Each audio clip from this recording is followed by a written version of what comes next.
Okay guys, so I'm going to try to review some kits. I've got a bunch, and some I have seen no mention of online, so I figure why not try this, right? This is a little rig I've set up to be above everything. Hopefully it isn't terrible. The first thing I'm going to review is this thing here, which the pronunciation of this would be, it's Panzer Selbstfahrerfette, which is self-propelled gun. My German's not great, but it's not as bad as some people. I found this at a model show, and I'd never heard of the thing. It's I think the only thing I've ever seen a kit of that I'd never heard of the vehicle before I saw the kit. I was like, hey, that's cool looking. I mistakenly thought it was a Panzer III variant because I saw 6 wheels. And when I was little, as in like 30, when I was learning about German tanks, that's how I identified 3s and 4s right away. The wheels are very different looking, but initially you have to break things down into things you can understand. So it's like 8 wheels, Panzer IV, 6 wheels, Panzer III. It's really easy, right? So this has a 6 wheels on each side, but it's a Panzer IV. That was confusing. So I've learned a bit about it since then, and I'll give you the briefest history possible. This was the initial self-propelled 105 that was for whatever reason canceled. I guess because it had a partially traversable turret, but the thing that it was replaced with was the Vespa, which had not a turret at all. And apparently this thing could hold twice as many rounds. So why they didn't use this instead, I guess Panzer IV chassis had more important places to go, but so it was arguably better than the vehicle that replaced it. The other version that this gets lumped in with is the Heuschrecke, the Grasshopper, which was equally crap, sort of, although they didn't make any of those. But so that's the sort of family line of this guy. You got him, I think there was 9 or 10, and they actually got sent out, and I think there's a Vespa right here. So it was like one unit had these, and they all got destroyed. So there aren't any surviving ones. So yay, Boxart, I'll do what everybody does. And we'll look at some CAD stuff, is what you guys say. These are actually called 3D renders, by the way. CAD drawing, whatever. I work in 3D, so it's not important. But technically, this is called a render. Right, so that turret looks super busy, which I did, because I just did a Nashorn, and I kind of like interior stuff. It's really intimidating, though. So that is... I don't even know what this guy is. These muffler assemblies are nice, but I don't know what the deuce that is. And then these guys, I'm not going to show you multiple pictures of Boxart, but... So it's got a 105 with the breech, of course. Some scissor periscope mounts, I would hope so. I don't normally... It's weird, I don't normally look at this stuff until I'm done. Like when I just finished the Nashorn I just did, I looked at the back of this thing and I was like, oh yeah, that was there. But in general, I don't look at this stuff. So, you know, newly tooled fenders, blah, blah, blah, blah, blah, blah. I don't know. I just feel like they're blowing smoke. I know how PR works, and sometimes it's like accurately detailed gun, and it's the same gun that's been in their kits for like 7 years, and I'm like, dude, don't do that. So, I'm not going to cover this. You want to pause that and look at it, and you knock yourself out. There's also pictures everywhere, so it's sort of irrelevant. So instructions. First thing that I actually pay attention to is what's blue. Check this out. This is your standard Panzer IV sprue for suspension. Almost none of it is used. This is G2 weapons. And then this is, I think, standard Panzer IV tools. Everything else is used. And I'll show you, like, half of this is newly tooled stuff. These sprues that are completely used are unique to this kit, which I thought was really cool. Because that almost never happens with a Panzer IV variant. I will very, very briefly go over this because I find that I don't really watch that when other people do it. So hull, extensions, this piece is separate. Interesting, because it's slightly different than the one I just did. Suspension, super straightforward. Still don't know what that is. I have noticed that Tamiya will tell you what things are, and Dragon's like, I don't know, it's a thing. Lots of ammo stowage stuff, which can be a huge pain, because I'm not sure how to build it, like in what order. Because there's so much involved there. How you should build it is a sub-assembly, paint it, and install it later. I don't know how you guys do that with CA, or you just deal with the glue melting the paint, but that always kind of stresses me out. Yeah. I can open instructions, and I bumped the camera. Good man.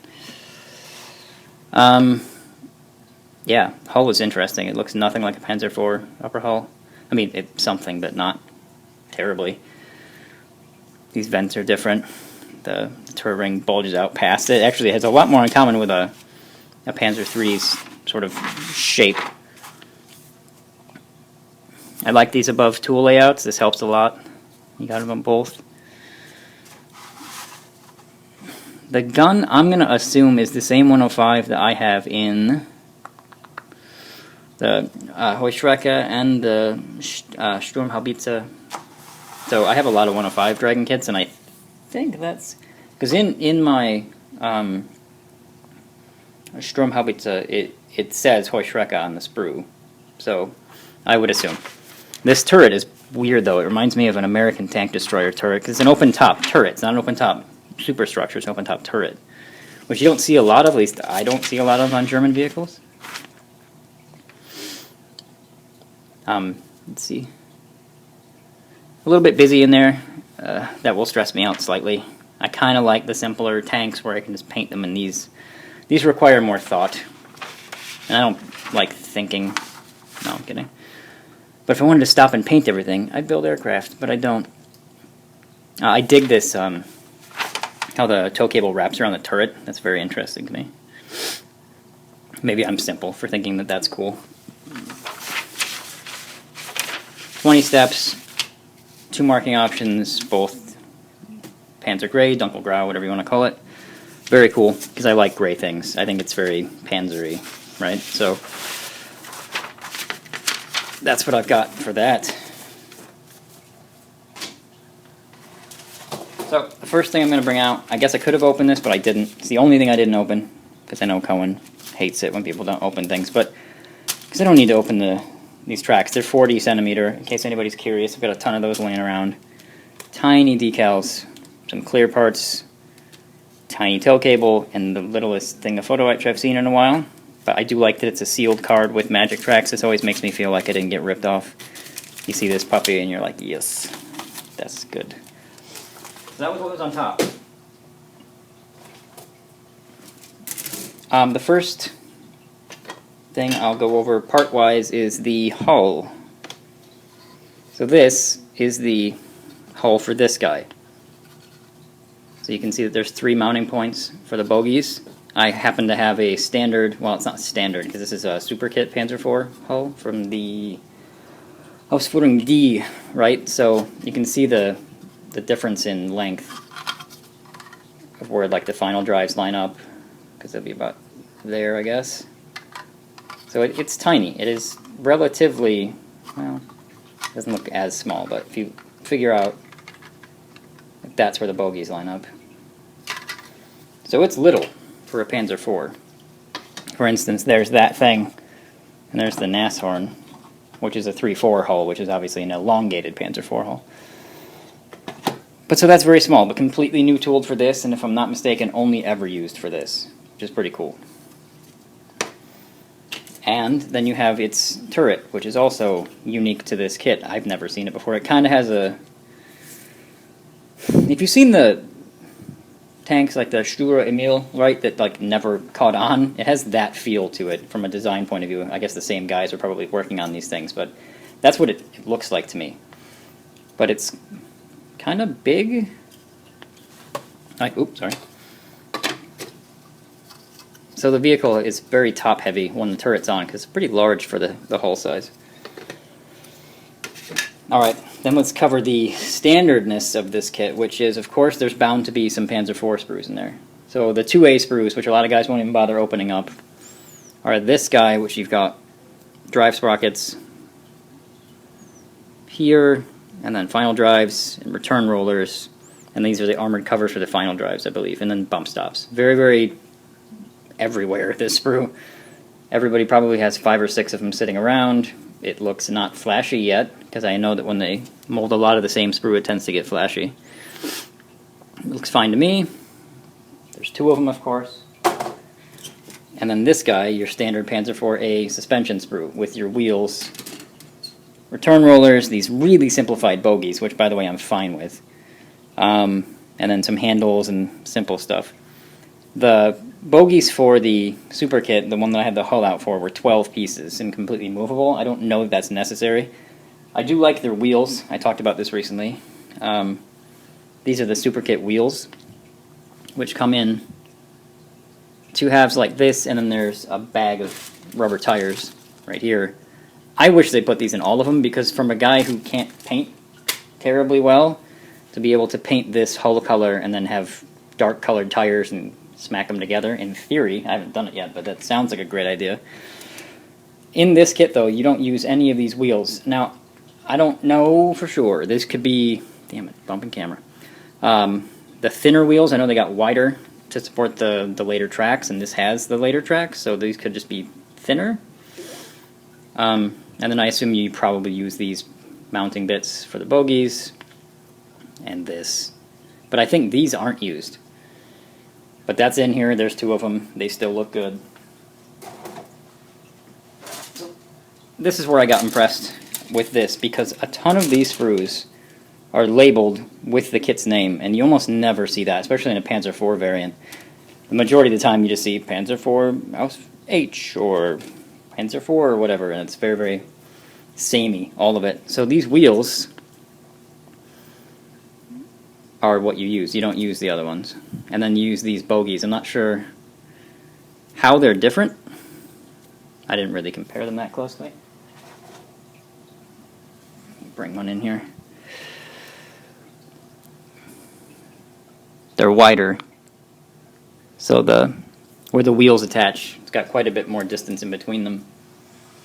So apparently they did quite a lot more altering of this vehicle than just using Panzer IV parts. The Panzer III-4 chassis, where they stretched it out, but they still use the same bogies, same wheels, and they used Panzer III sprockets. Same idler as well. This one, if you look here, that is the special idler for this. It's smaller. So you got larger wheels, at least that way, and then a tiny Panzer IV idler, which I've never seen before, and then their bogies are wider apart. So it has a very different stance to it as a vehicle. But this stuff all looks fantastic. These were all individually bagged, by the way, because this came out in 2008, which kind of broke my heart to open it to show everybody, because there's something nice about that. You don't get to see it anymore either. So there's the upper hull. Seriously, strange looking upper hull for a Panzer IV. I mean, mind you, I've got things like the Panzer Ferries over there in the stash, and those have super weird upper hulls. But compared to things that I'm used to seeing, like Jagdpanzers or whatever, that's just odd looking to me. But I like it. Now this, I believe, is wooden deck that goes inside, and then the transmission goes through here. So that will be a challenge. I know Carlos Mendez has a cool tutorial on wood, and I might have to watch it again because I kind of suck at painting wood. Let's see what else we got here. Exhaust, clearly. Hopefully this isn't like hella blurry and everybody's trying to figure out what they're looking at. I'm not terribly familiar with this vehicle, so I'm trying my best to identify things. And I hate the idea of someone making a video on something they don't know about, by the way. These look like gas caps. Very similar to the ones that are on Panzer IV's standard right there. Actually, it's exactly what they look like. So apparently wherever the gas caps were, it's on this, which I think is on the side right here. That's kind of cool. I think this is like the kind of like a firewall. I saw this in the built-up kit online. But everything's clean, and obviously there's not flash. I'm digging the wood though. That's pretty cool. But this entire sprue is used and is unique to this kit. I've never seen it before. I don't think they've ever issued it for anything else. As is this guy. So these are little fenders. Aren't they adorable? As people like to point out, there's stuff on both sides. Anti-slip texture. Some big beefy rear mud flaps. Some tiny little front guys. This thing, I hate this thing. This is the smoke launcher, which they had on the early war vehicles. The later ones had the Tiger 1 style with the 3 on the side of the turret. I had a hell of a time with this thing on that super kit, so I ended up just ripping it off and not using it. Your idler adjusters right there. Front plate.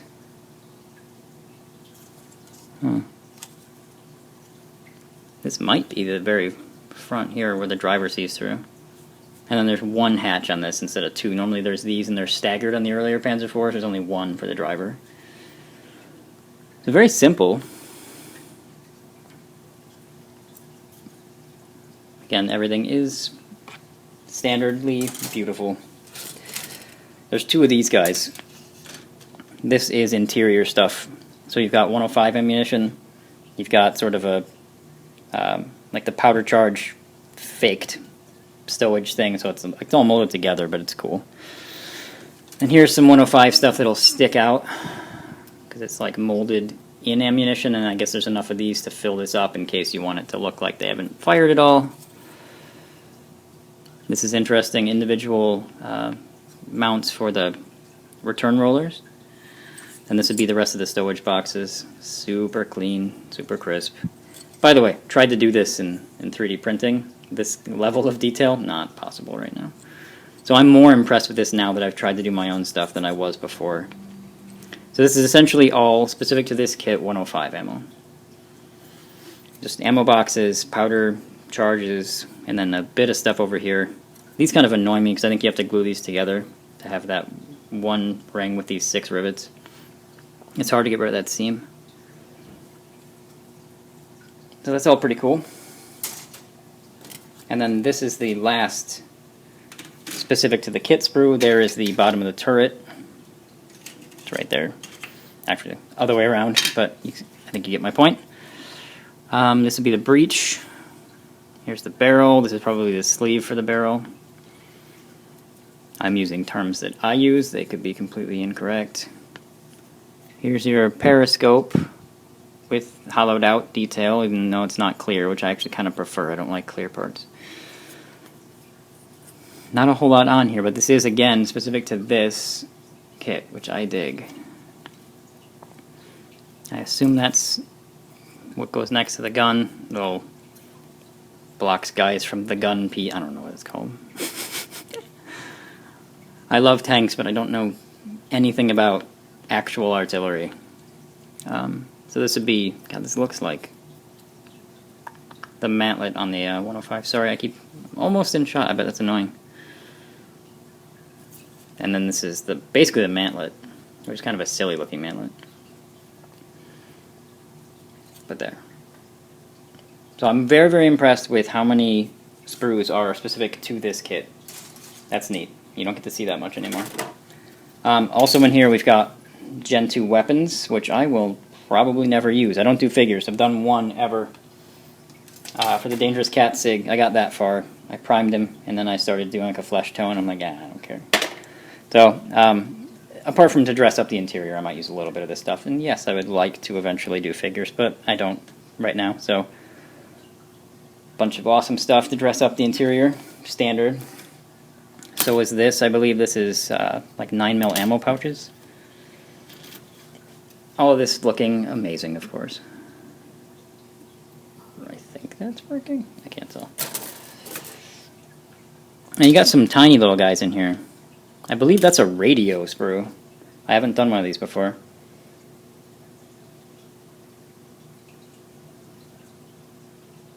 Yep, that is a radio. Very cool. I kind of dig that they're on their own little sprues, but it's kind of annoying and wasteful as well. This guy looks like it has an antenna mount right here. And then some stuff I'm frankly not familiar with.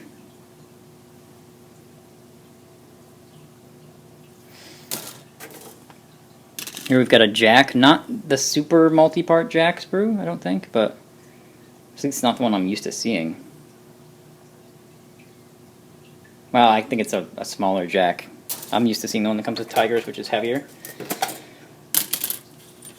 Then you've got Panzer IV tools. I think you use about half of these. Something on the back of the box said something about having a new cover for the barrel cleaning rod. That's something I haven't seen on the back of a kit before. These tool clamps are acceptable. I don't like when Tamiya does like just the little nubs. Even the old Dragon kits did that too. They're a little thick, but I like them. And then here we've got specific to Panzer IV tools. So these are like, these little things are only on the front of Panzer IVs. I've never seen them anywhere else.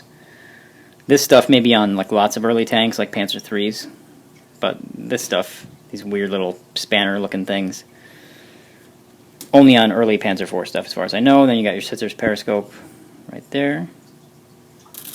And that is about all that's in there. Now I'm going to watch this back, and if everything's all blurry, I'm going to be super sad. So, that's this guy. I'd never heard of the thing. And I bumped the camera again. But I do like it. I think it's pretty cool. Not sure when I'll ever get a chance to build it, but it's pretty sweet. So hopefully that was somewhat helpful.